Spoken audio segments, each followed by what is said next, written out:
आपका sample space क्या होता है, पहले इसकी बात कर लेंगे। Sample space set of possible outcome, set of possible outcome of a random experiment, of random experiment is called sample space, is called sample space. Set of possible outcomes of a random experiment, जितने भी possible outcomes आ रहे हैं experiment के, उसको हम sample space बोलते हैं।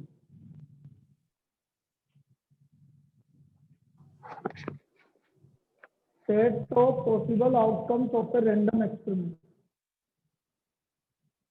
is called sample space. जैसे example, in throwing a dice,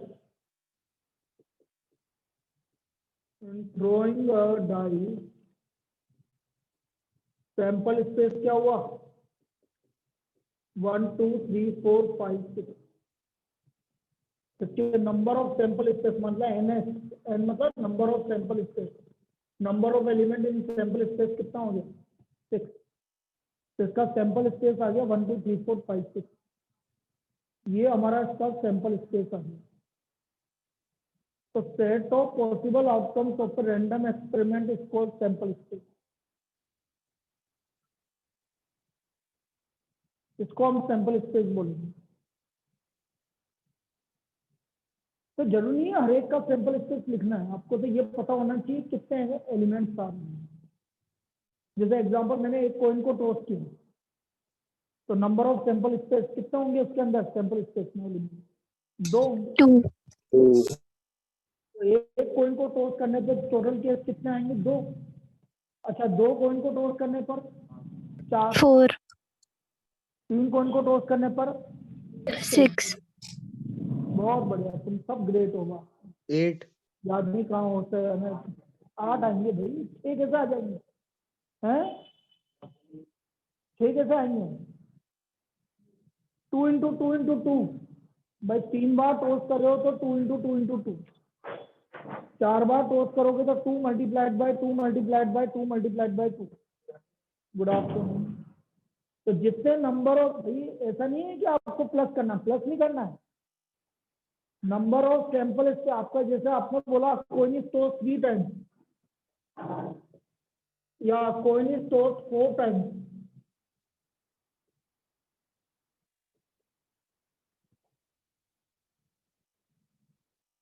तो नंबर ऑफ पॉसिबल आउटकम्स होंगे 2 की power 4। Number of possible outcomes equal to 2 की पावर 4। किसने बंद कर दिया? 2 की power 4 equal to 16। Number of possible outcome equal to 2 की पावर 4। आगे आगे।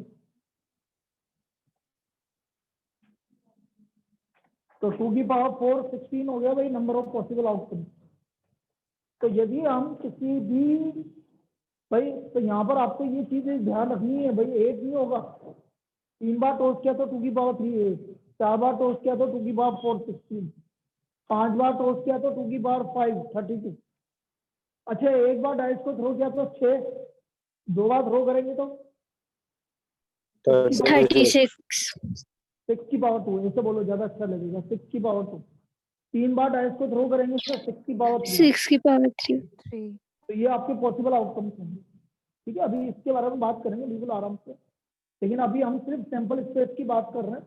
बहुत जनरल चलेगा आज। आज आपकी एक्सरसाइज स्टार्ट नहीं होगी अभी, पहले तो जो पिछला वाले जो हमने पढ़ा है उसको थोड़ा सा रिवाइज करवाना पड़ेगा, क्योंकि बिल्कुल रिलेटेड है। यदि वो नहीं पढ़ाऊंगा तो फिर दिक्कत हो जाएगी, वो आपको बताना ही पड़ेगा आपको।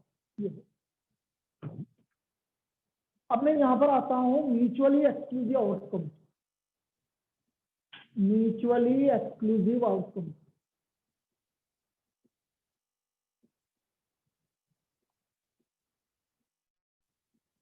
Mutually exclusive outcome. तो यहाँ पर म्यूचुअली एक्सक्लूसिव आउटकम्स का क्या मतलब है ये समझो। दो या दो से ज्यादा आउटकम जिनके बीच में कोई भी कॉमन चीज नहीं है, मतलब कुछ भी कॉमन नहीं आ रहा, उसको हम बोलेंगे म्यूचुअली एक्सक्लूसिव, बिल्कुल अलग अलग। तो टू और मोर या to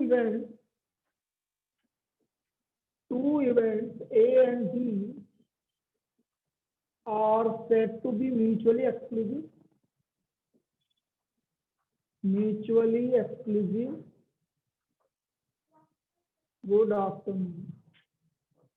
A intersection B equal to phi. Phi का मतलब होता है कुछ भी कॉमन नहीं है, A और B के बीच में कुछ भी कॉमन नहीं है। A intersection B equal to phi.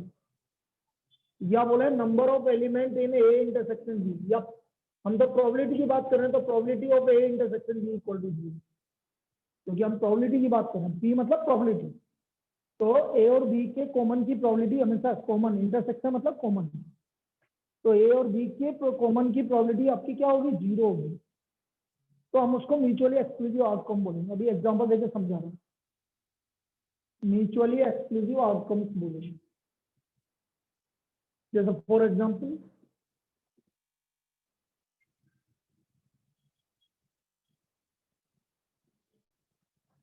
in throwing a die,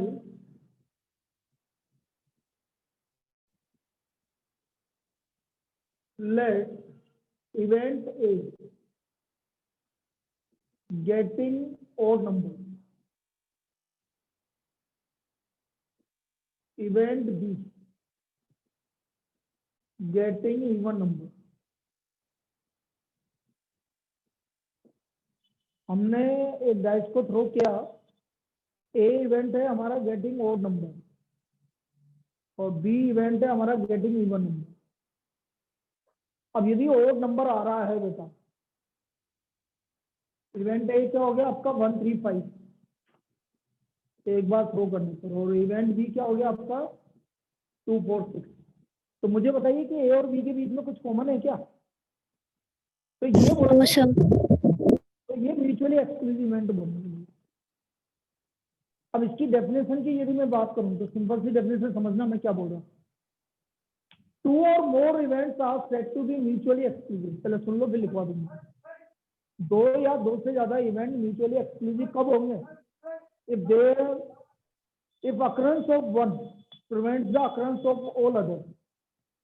यदि कोई भी एक अकर हो रहा है तो बाकी कोई भी अकर नहीं होगा। तो occurrence of one prevents the occurrence of all other, this is mutually exclusive. तो यहाँ पर ये म्यूचुअली एक्सक्लूसिव है, दिस इज म्यूचुअली एक्सक्लूसिव है। A intersection B equal to five आ रहा है, यहाँ पर कोई भी कॉमन नहीं है, तो this is A and B are mutually exclusive. A and B are mutually exclusive.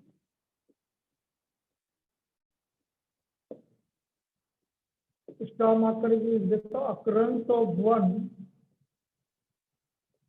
Prevent the occurrence of all other. यदि एक अकर हो रहा है तो बाकी के कोई भी अकर नहीं होंगे, बाकी कोई भी आपका पॉसिबल नहीं है। तो दिस इज म्यूचुअली एक्सक्लूसिव। एक मिनट के लिए ये हटा रहा हूं मैं, एक सेकंड। 23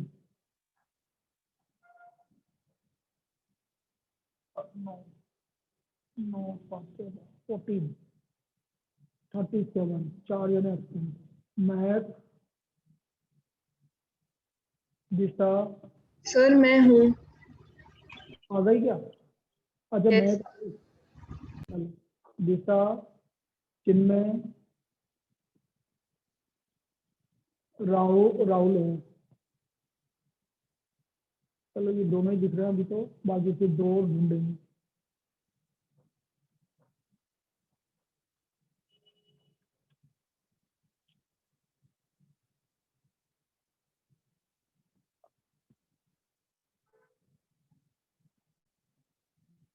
तो this is mutually exclusive event. तो दो या दो से ज्यादा इवेंट म्यूचुअली एक्सक्लूसिव कब होंगे? जब एक हो रहा है तो दूसरा नहीं होगा। ये काम में आएगा बीच में, इसलिए क्या काम में आएगा, P A intersection B equal to zero, ये काम में आएगा जब भी म्यूचुअली एक्सक्लूसिव। इसके बाद आता है एग्जॉस्टिव इवेंट, लिखिए exhaustive event.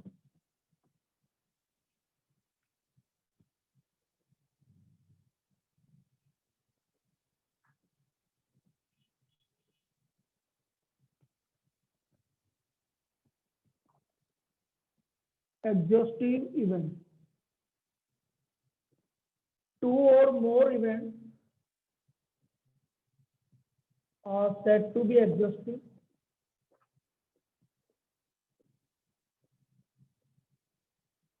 if their union is a sample space. If their union is a sample space.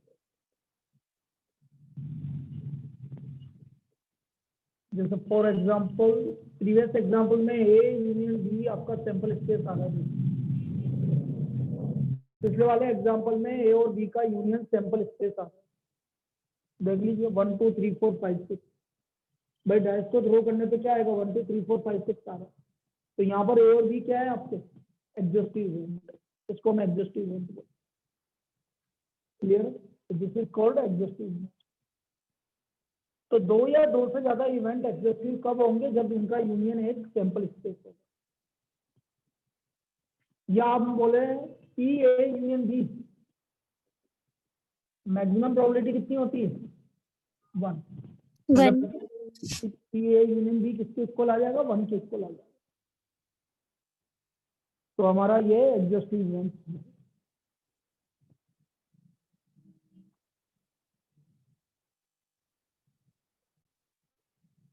अब मैं एक टेबल बना रहा हूं, वो टेबल हमारे काम में आएगी, मतलब वही है आपकी वो टेबल, आपको पता है क्या हो गया, कहां पर ये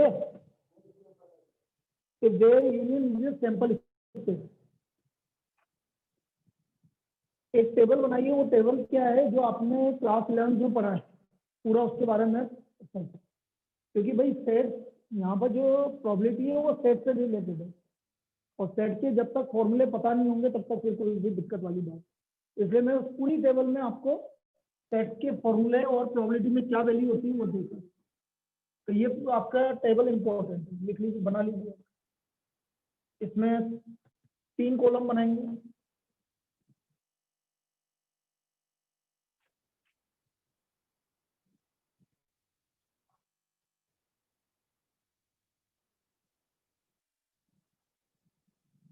पहली कॉलम में आपका आएगा वर्बल नोटेशन, मतलब आप कैसे बोलते हैं उसको, वर्बल नोटेशन।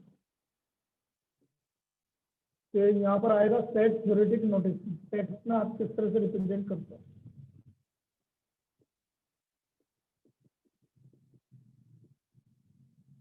और यहाँ आएगा फॉर्मूला।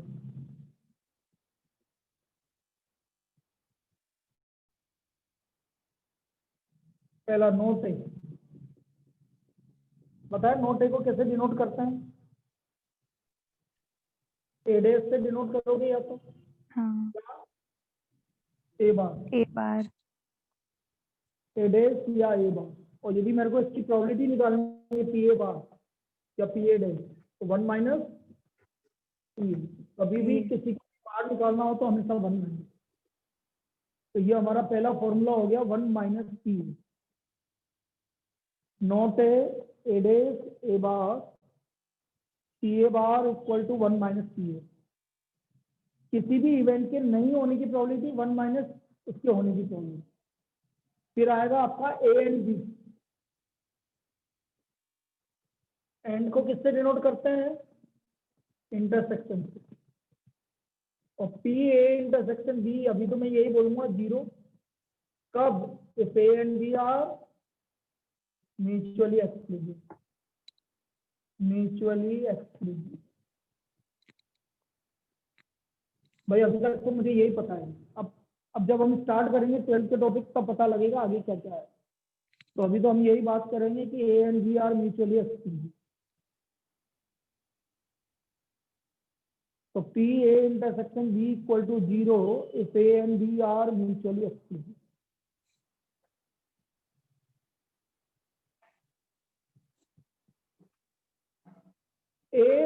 और बी, इंटरसेक्शन, सॉरी यूनियन। इसको बोलते हैं at least one of A and B, कम से कम एक, ए यूनियन बी। तो बेटा ये आपका एडिशन थ्योरम कहलाती है, जो आपने क्लास 11th में पढ़ी थी। P A union B equal to P A plus P B minus P A intersection.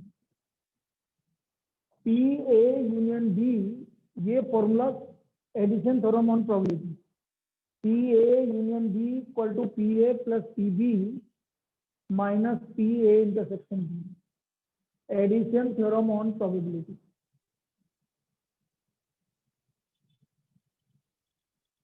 Then A but not B, A but not B, भाई A तो है लेकिन B नहीं है।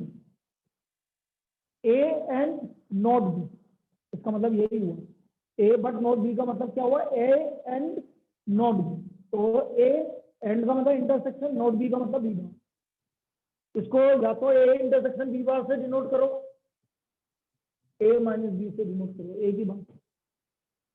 तो देखो इसका फॉर्मूला याद करने का तरीका काम आएगा पूरी मैंने प्रोबेबिलिटी में, पहले बता रहा हूँ। P A intersection B bar, तो आपने क्या बोला, कौन है? ए है, तो ए की ए प्रोबेबिलिटी। पी ए अब ए के साथ कौन नहीं है? बी बार, तो पी ए इंटरसेक्शन, मतलब प्रोबेबिलिटी ऑफ ए में से दोनों का कॉमन हटा दोगे तो सिर्फ क्या आ जाएगा? ए माइनस बी आ जाएगा। और यदि किसी को समझ में नहीं आ रहा हो तो फिर इसके लिए मैं ये बताता हूँ। देखो सपोज ये इसका वेन डायग्राम देख लो, वेन डायग्राम से क्लियर हो जाएगा। ये ए है, ये बी है। ए माइनस बी का मतलब ये वाला पार्ट निकालना, इसमें ए तो है लेकिन बी नहीं है। तो ये क्या कब आएगा? जब पूरे ए में से ये वाला पार्ट हटाओगे। ये पार्ट क्या कहलाता है? इंटरसेक्शन, ए दोनों का। Intersection B. तो ए में से यदि ए इंटरसेक्शन बी हटाओगे तो आपका क्या आ जाएगा? P A minus P A intersection, P A minus P A intersection.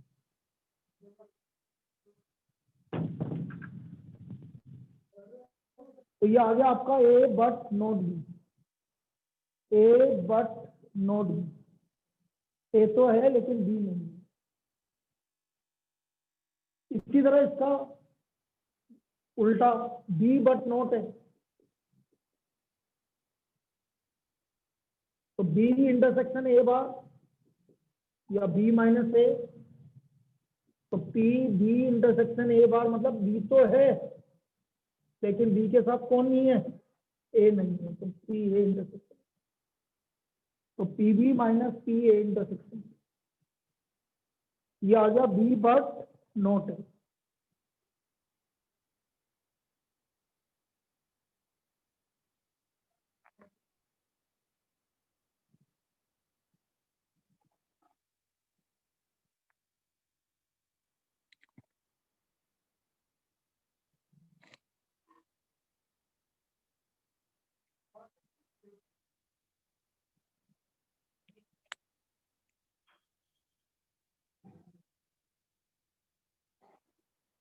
भाई यार एक जना कोई बता दो ना मेरे को, तो दो जने तो मैंने तुम्हें बता दिए एब्सेंट है, एक जना तुम्हें कुछ ध्यान आ रहा हो तो बताओ।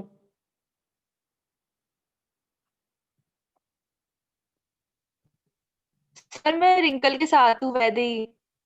अरे तो फिर बोला करने यार बेटा, ठीक है। है सर। ठीक है, हाँ तो बोला करने, इसलिए तो बोल रहा हूँ। ठीक है फिर हो गए, दो जने एब्सेंट है। ना बी बट नॉट है, फिर आप लिखो neither A nor be, neither A nor be. भाई जो रोजना या रेगुलर रहते हैं ना फिर उनका ध्यान नहीं आता कभी भी। जो मतलब फ्रिक्वेंटली एब्सेंट होते हैं उनको देखा जाता है। ठीक है, सभ्यता है कि नहीं है, आकांक्षा है कि नहीं है, दिया है कि नहीं है, स्वस्ति सिद्धिका, ये एसएस वाले थोड़े से गड़बड़े मामले, उसमें मैं भी हूँ एस वाला, लेकिन neither A nor be, neither A nor be का मतलब ना तो ए है ना बी, डैश बी डैश। मतलब ए भी नहीं है बी भी नहीं है, दोनों ही नहीं है। अब एक का अपने डी मॉर्गन्स लॉ पढ़ा था क्लास 11 में। डी मॉर्गन्स लॉ क्या बोलता है, यदि मेरे को इसका P A bar intersection B bar निकालना है, तो उसने बोला था पी ए यूनियन बी का होल बार। ये डी मॉर्गन्स लॉ था। उल्टा कर दे यस सर। कैसे, यदि किसी को नहीं समझ में आ रहा तो उल्टा कैसे करता मैं बताता हूँ। जैसे कभी आपका आ गया ए बार इंटरसेक्शन बी बार, तो आपको डी मॉर्गन्स लॉ लगाना है तो कैसे लगाओगे, ए बार का उल्टा ए, इंटरसेक्शन का उल्टा यू, बी बार का बी और होल बार, सबका उल्टा कर दो, होल बार लगा दो। जैसे मेरे को इसका डी मॉर्गन्स लॉ लगाना है, देखना चाहिए इसका, तो कैसे लगेगा, देखो ए बार यूनियन का होल बार, तो दिस इज डी मॉर्गन्स, इसको डी मॉर्गन्स लॉ। तो यहाँ पर डी मॉर्गन्स लॉ कैसे लगाया, P A bar intersection B bar, मतलब पी ए बार का उल्टा ए यूनियन बी का होल बार। और अभी थोड़ी देर पहले मैंने क्या बोला, होल बार कब कैसे निकलेगा मेरे को, 1 माइनस, किसी का भी होल बार निकालना है तो हमेशा 1 माइनस, तो ये आ गया आपका 1 माइनस पी ए यूनियन। तो this is neither A nor be, ये फॉर्मूला बन के आया भाई, neither A nor be.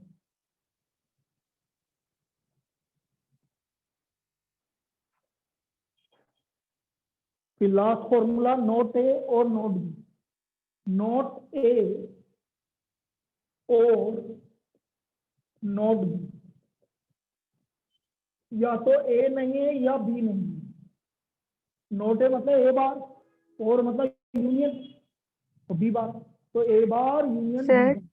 Pen diagram हाँ, समझा दोगे कि एक बार ये वाला जो बताया आपने इधर और ए और बी वाला। इसमें क्या दिक्कत आ रही है, मतलब ये आपका टेम्पल स्पेस है,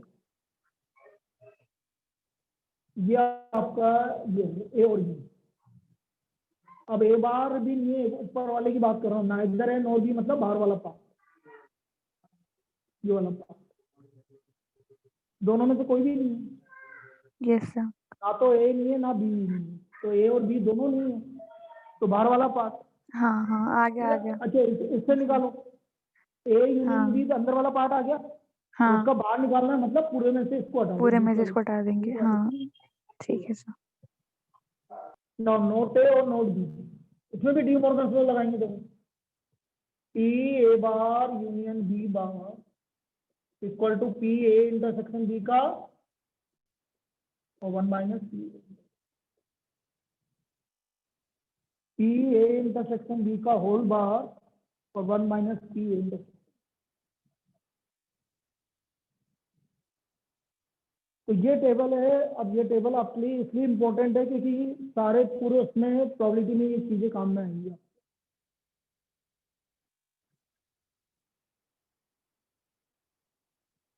चलिए अब हम टॉपिक चालू करते हैं हमारा क्लास 12 का first topic exercise 13.1 conditional theorem on probability. Conditional theorem on probability.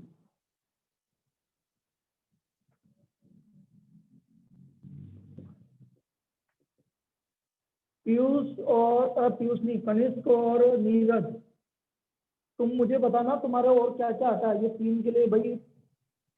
मुझे एक बार वापस से भेजना भाई कनिष्क, तेरा जो भी सिलेबस है आगे ठीक है देख सर। के चेक करूंगा, है ना। कंडीशनल थ्योरम ऑन प्रोबेबिलिटी, क्योंकि तुम्हारा जो बचा हुआ है ना फिर वो आपको करवाएंगे अब अलग से, ताकि तुम्हारा जो भी बचा होगा थोड़ा सा पार्ट वो आपको अलग से करवा देंगे। Conditional theorem on probability. अब तो कंडीशनल थ्योरम क्या होती है पहले समझ लो। हम बात कर रहे हैं सबसे पहले कंपाउंड थ्योरम की। कंपाउंड थ्योरम क्या होता है, कंपाउंड थ्योरम और मल्टीप्लिकेशन थ्योरम मतलब एक ही बात है। इससे ही कंडीशनल थ्योरम निकल के आएगी।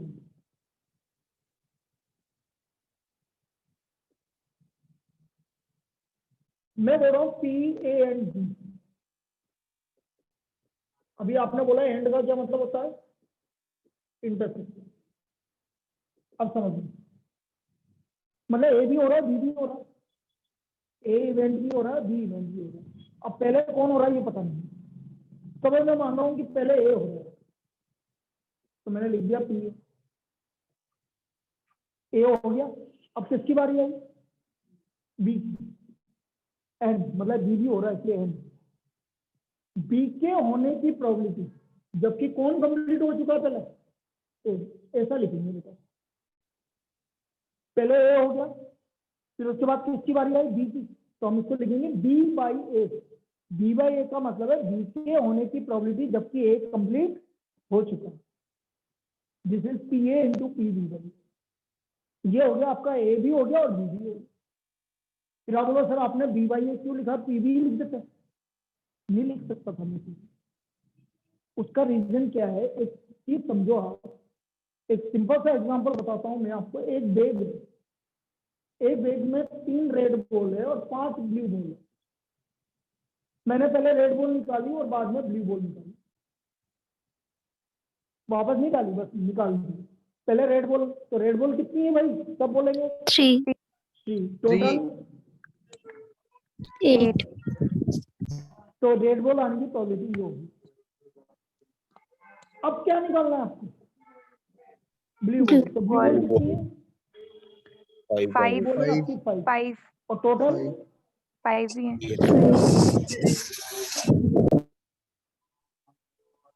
अच्छा एक निकला। एक कम हो गई ना। तो हाँ। ये क्या हुआ, ये हुआ बेटा ब्लू बॉल आने की प्रोबेबिलिटी, जबकि पहले आपने क्या निकाल दिया, रेड बॉल निकाल दिया। इसलिए मुझे यहाँ पर क्या लिखना पड़ा, बी बाई। फिर आपने बोला सर ये आपने इस तरह से लिख देता, P red into P black. तो बेटा इसका मतलब अलग है, P red into P black का मतलब, पी रेड मतलब B by A, P black मतलब 5 बाई ए, ये अलग चीज है। यहाँ पी ब्लैक नहीं आएगा, पी ब्लैक ऐसा आएगा, पी ब्लू बाई आर, मतलब ब्लू बॉल निकालने की प्रोबेबिलिटी, जबकि आप पहले क्या निकाल चुके हो, रेड बॉल R। निकाल चुके हो। ये इसलिए हमने इसको ऐसा लिखा, P A into P B by. समझ में आया ये, ए के Yes, होने की प्रोबेबिलिटी, yes sir, बी की, बी के होने की प्रोबेबिलिटी जबकि ए कंप्लीट हो चुका है, तो P A into P B by. चलो दूसरा ऑप्शन लेते हैं कि सपोज पहले बी निकालिए आपने,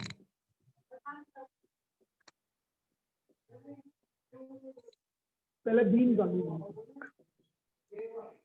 तो फिर क्या लिखूंगा, ए के होने की प्रोबेबिलिटी जबकि कौन कंप्लीट हो चुका है, बी। B। फॉर्मूला क्या बनेगा, P B into P A by.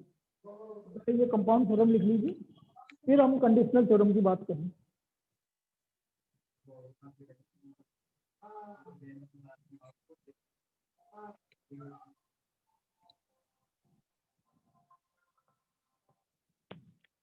Hello,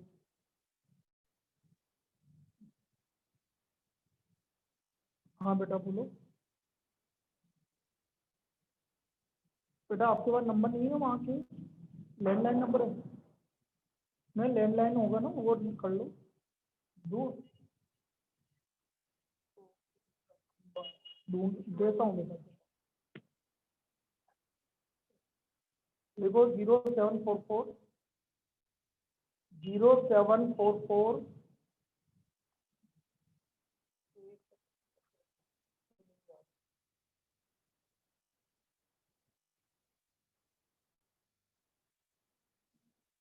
हाँ बेटा दे रहा हूँ, रुक जाओ। देखो 3553604, ठीक है बेटा।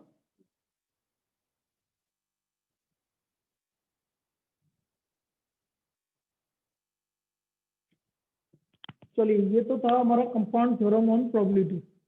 अब देखो मैंने क्या बोला, कंडीशनल थ्योरम ऑन प्रोबेबिलिटी, ये इसी से निकल के आया है। यदि आपको कंपाउंड थ्योरम समझ में आ गया तो फिर दिक्कत नहीं है। तो कंडीशनल थ्योरम ऑन प्रोबेबिलिटी क्या होगा ये समझिए, क्योंकि इसको सॉल्व, और मतलब इसकी डेफिनेशन लिखी है। Let A and B be two events,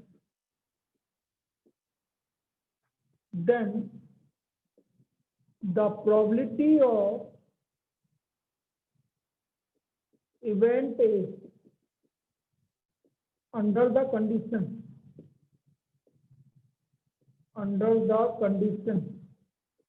event B has already occurred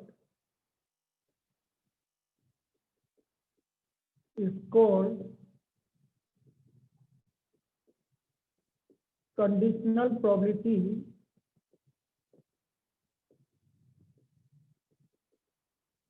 and is denoted by PA by B. So therefore PA by B equal to PA intersection B upon PB। कहाँ से निकल के आया? जो आपने अभी लिखा था मल्टीप्लिकेशन थ्योरम से, वहां से PA by B की वैल्यू निकाल के देख लो आप। PA by B equal to PA intersection B upon PB। PA by B equal to PA intersection B upon PB। Siddhika class में आओ, बोल के जाती हो फिर आती नहीं हो। अभी तक मैंने कुछ बोला नहीं।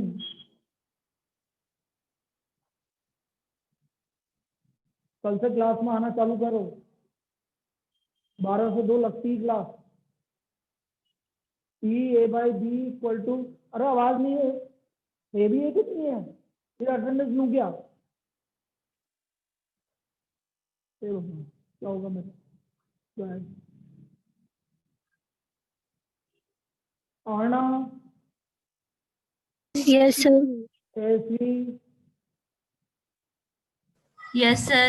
Anshul ऐसना Yes, sir. चिराग Yes, दिव्यांशी sir. बोलते जाओ। दिया present sir. Hitesh Ruchita yes sir. मैं जो गड़बड़ है मैं उनके लिए पूछ लेता हूँ। मैं छोड़ो यार, तो सिद्धिका गाने वही गाना क्या करना। तो PB is not equal to 0। ये आपका कहाँ से आया भाई? PA intersection PA by B उसी फॉर्मूले से आया। देखो यहाँ से PA इंटरसेक्शन B, आपने क्या बोला था? PB into PA by B बोला था अभी थोड़ी देर पहले। अब ये Yes, वैल्यू sir. यहाँ पर नीचे आ जाएगी तो क्या आ जाएगा? PA by B क्या हो गया? PA intersection B upon PB। याद रखने का सबसे बढ़िया तरीका, जो अपॉन में आएगा वो नीचे आएगा। ऊपर तो कॉमन आएगा, नीचे कौन आएगा? जो अपॉन में लिखोगा। इसी तरह यदि मैं आपसे बोलूं PB by A, क्या होगा formula? PA intersection B upon PA। लेकिन क्या नहीं होनी चाहिए? PA की वैल्यू 0 नहीं होनी। PA का वैल्यू 0 नहीं होना चाहिए। तो दिस इज कंडीशनल प्रोबेबिलिटी। ये कंडीशनल प्रोबेबिलिटी कहलाती है। इसको हम कंडीशनल प्रोबेबिलिटी बोलते हैं।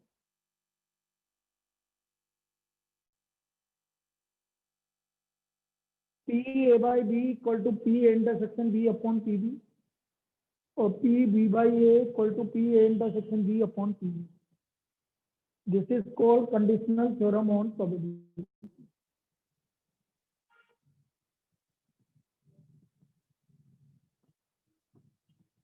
अब देखो एक दो प्रॉब्लम तो मतलब आपकी कुछ प्रॉब्लम तो बिल्कुल सिंपल है। यदि आपको वैल्यू गिवन है और आपको चीजें निकालनी है तो आराम से निकल जाएगी। जैसे 1 मार्क्स में आ सकती है इस तरह की problem.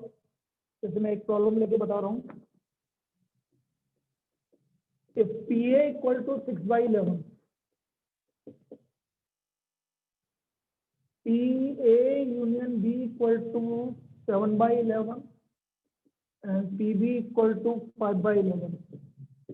Find PA by B and PB by A dash। इन दोनों की वैल्यू निकालनी है। अब इन दोनों की वैल्यू कैसे निकालेंगे ये समझिए। पहले PA इंटरसेक्शन B निकालेंगे। PA इंटरसेक्शन भी निकालना पड़ेगा बेटा। तो मुझे पता है PA यूनियन B होता है PA plus PB minus PA intersection B। A union B का वैल्यू 7/11 एक का वैल्यू 6/11, पीबी का वैल्यू 7/11 और ये निकाल 5/11 ये निकालना है मुझे। तो पी ए इंटरसेक्शन बी इधर आ गया 6/11 प्लस 5/11 माइनस 7/11। तो हमारा पी ए इंटरसेक्शन बी कितना आ गया 4/11। पहला part P A intersection B हमारा 4/11 आ गया।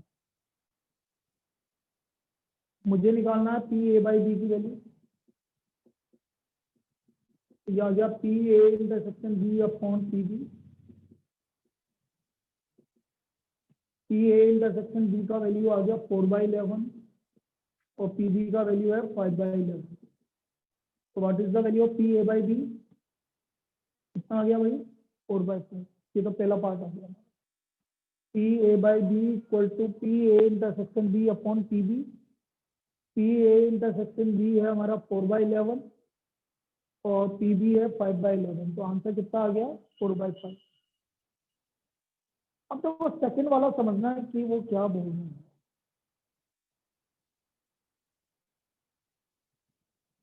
मुझे निकालना है P B by A B. भाई आपको फॉर्मूला अपने हिसाब से देखो। हमने क्या बोला था ऊपर तो इन दोनों का कॉमन आएगा, तो मैंने पहले इन दोनों का कॉमन लिख दिया और नीचे जो अपॉन में आ रहा है वो आएगा। ये तो मैंने इसका फॉर्मूला लिख दिया। अब मैंने अभी क्या बताया था बी तो है लेकिन ए, तो इसका फॉर्मूला क्या बना P B minus P A intersection. बोलो याद आया? बी है लेकिन ए नहीं है, तो बी है मतलब पी बी और बी के साथ कौन नहीं है ए नहीं है, तो दोनों को कॉमन आता है। नीचे पी ए बार, बार कैसे लगा के निकालते हैं ए डैश 1 माइनस पी। 1 माइनस ए। यहाँ तक कोई दिक्कत? अब वैल्यू रख दो। पी बी की वैल्यू 5/11 माइनस 4/11 1 माइनस 6/11। यहाँ तक कोई दिक्कत? ऊपर आ गया बेटा 1/11 और नीचे आ गया 5/11।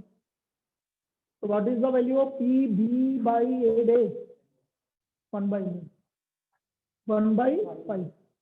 तो P B by A dash आ गया हमारा 1/5।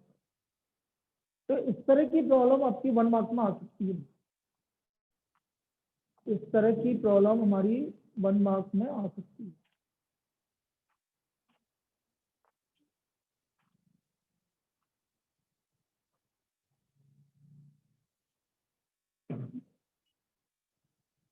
तो वैल्यू इज 1/5।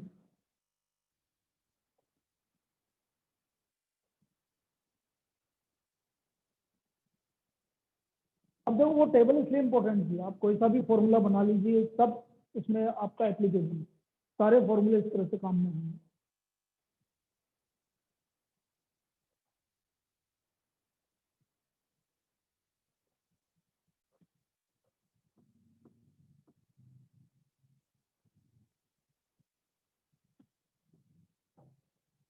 अब देखो और किस तरह की प्रॉब्लम बनती है वो देखते हैं।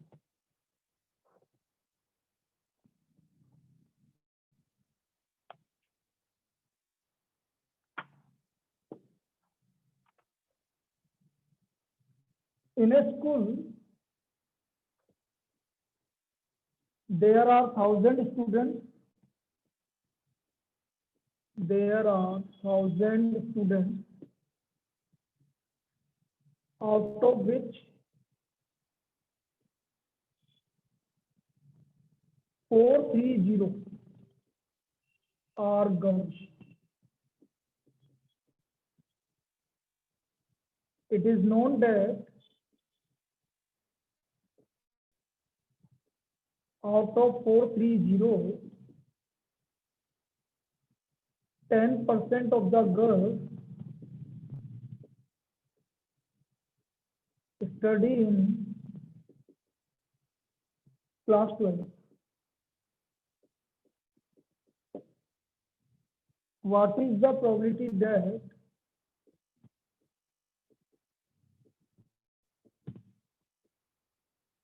a student chosen randomly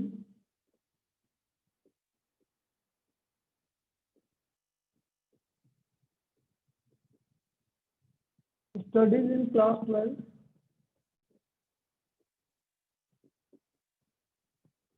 given that the student is the girl. The student is the girl. अब देखो इस तरह की प्रॉब्लम को करने का क्या तरीका है अभी समझते हैं। इस तरह की प्रॉब्लम को किस तरह से सोल्व किया जाता है वो चीज समझते हैं। हमें सबसे पहले ये देखेंगे किसकी प्रोबेबिलिटी निकालनी है। लास्ट वाली लाइन पढ़ो, किसकी प्रोबेबिलिटी निकालनी है कि स्टूडेंट क्लास 12th में है और वो गर्ल। तो जिसकी प्रोबेबिलिटी निकालनी है उसको हमेशा ए मानेंगे, ठीक है। फिर किसी ने बोला सर मैं बी मान लो, उससे कोई फर्क नहीं पड़ता, लेकिन इजी के लिए बता रहा हूँ। हम जिसकी प्रोबेबिलिटी निकालनी है उसको हमें ए मानेंगे। तो स्टूडेंट किसकी प्रोबेबिलिटी निकालनी है? Student chosen randomly studies in class 12। Student studies in class 12, ये हमारा ए होगा। ए इवेंट मान लिया। गिवन जो है उसको हम बी, जो दिया गया है, क्या दिया गया है कि स्टूडेंट क्या होनी चाहिए? गर्ल होनी चाहिए। स्टूडेंट इज, ये मैंने ए और बी इवेंट, यहाँ तक कोई दिक्कत? जिसकी प्रोबेबिलिटी निकालनी है उसको ए सपोज करो, जो गिवन है उसको बी सपोज करो। तो मैंने ए सपोज कर लिया कि स्टूडेंट स्टडीज इन क्लास 12 और बी आ गया आपका स्टूडेंट इज गर्ल।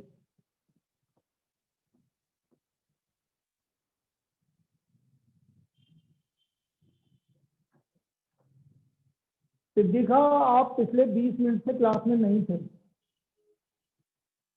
ज्यादा ही हो गए होंगे, लेकिन मैं 20 मिनट तो मिनिमम बता रहा हूँ।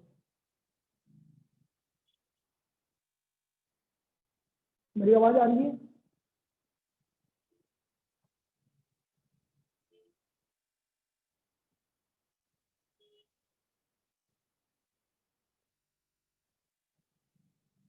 सिद्धिका, आवाज आ रही है मेरी?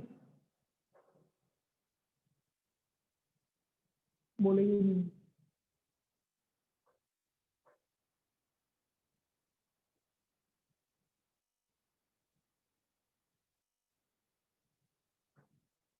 एक और कोई और गाय नहीं।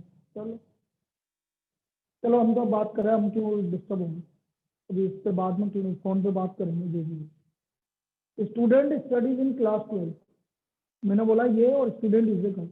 मुझे निकालना है P A by B. A by B, भाई मुझे इसकी प्रोबेबिलिटी निकालनी है और ये गिवन। फॉर्मूला क्या बन गया भाई? P A intersection B. B upon T. अब ध्यान से देखना, मुझे सबसे पहले पीवी निकालना पड़ेगा। पीवी मतलब स्टूडेंट इज ए गर्ल। कितनी गर्ल स्टूडेंट है देखो भाई? 430 430 बाई टोटल कितना है? 1000। इसमें कोई डाउट है? No sir. अब सुनना ध्यान से, ये सबसे इंपॉर्टेंट पार्ट है। ए इंटरसेक्शन बी मतलब इन दोनों का कॉमन। कॉमन का मतलब है स्टूडेंट क्लास 12 में भी होना चाहिए और वो गर्ल भी होनी चाहिए। तो ऐसी कितनी स्टूडेंट है जो क्लास 12 में भी और गर्ल भी है? 43। तो 43 कितने टोटल में से? 1000। 430 में 1000, टोटल तो 1000 ही है।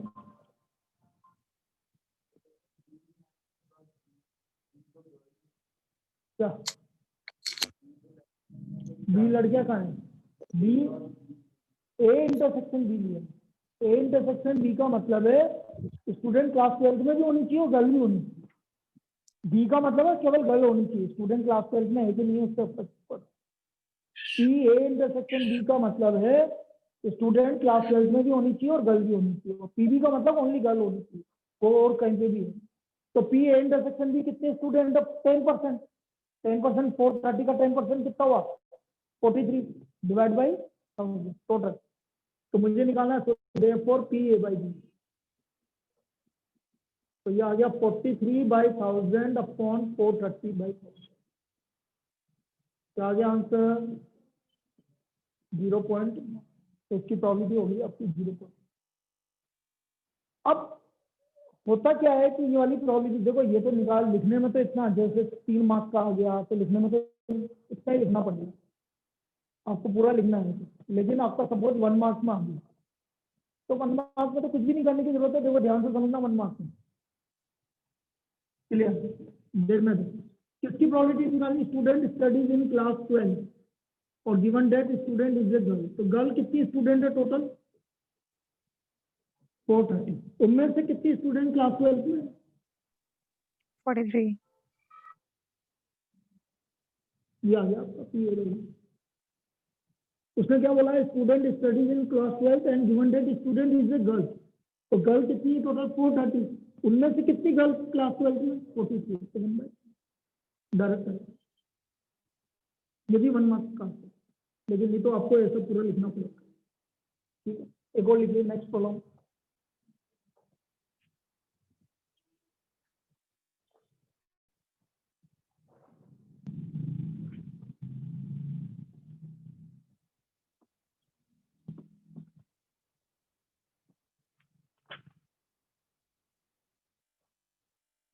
A die thrown twice.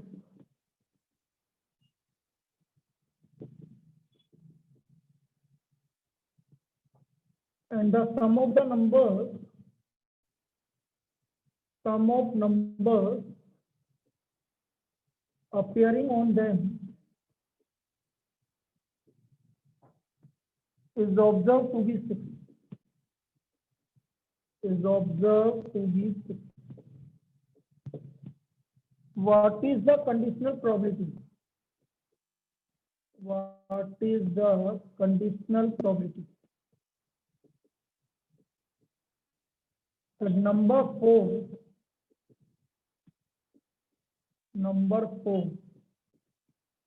has appeared at least once.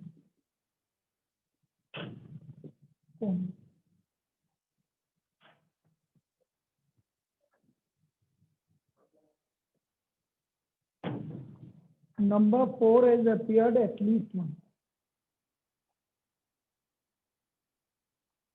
ये लिख लीजिए। होमवर्क की मैं बात कर लेता हूँ। Exercise 13.1 question number 1 to 5। 1 to 6 ही कर लो, ये आप कर सकते हैं आराम से। ठीक है, जितने भी पार्ट है वो आप कर लेंगे। अब इसको देखते हैं भाई, तेरा बताऊंगा बेटा जी अभी।